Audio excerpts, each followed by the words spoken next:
فاز فريق نيوكاسل يونايتد على فريق تشيلسي بأربع أهداف مقابل هدف في الدوري الإنجليزي.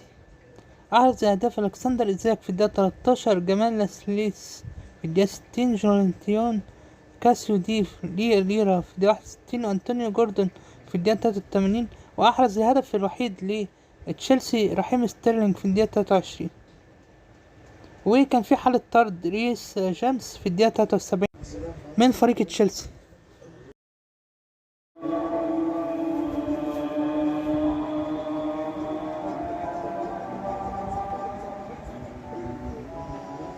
Feels like love, Cupid made a shot straight into my heart. Now I'm falling fast and my world's expanding. Feels like love, even though we're kind of nervous. Together we'll be strong. I don't know for sure, all I know. Didn't know what hit me when we started.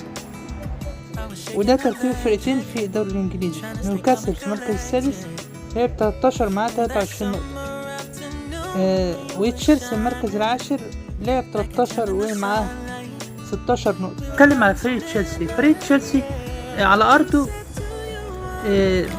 بيعرف يكسب، بيعرف يقدم مستويات كويسة، ولكن خارج أرضه بيتراجع بشكل كبير جدا وبيتهزم يعني في معظم الماتشات اللي بيلعبها خارج أرضه، ولكن على أرضه بيعرف يكسب. فدي مشكلة تشيلسي السنة دي في الدوري الإنجليزي. أما نيوكاسل بيقدم مستويات كويسة وهو في مركز السادس، مركز كويس. فريق كبير برضو في الدوري الإنجليزي، وحتى لو أداؤه في معظم المباريات ما كانش على المستوى، ولكن بيعرف يرجع ازاي في الدوري الإنجليزي، وبيعرف يلم نقط ويقدم مباريات كويسة. لو عجبكم الفيديو دوسوا لايك واشتركوا في القناة وضغطوا على زر الجرس عشان كل فيديو يوصلكم. شكرا.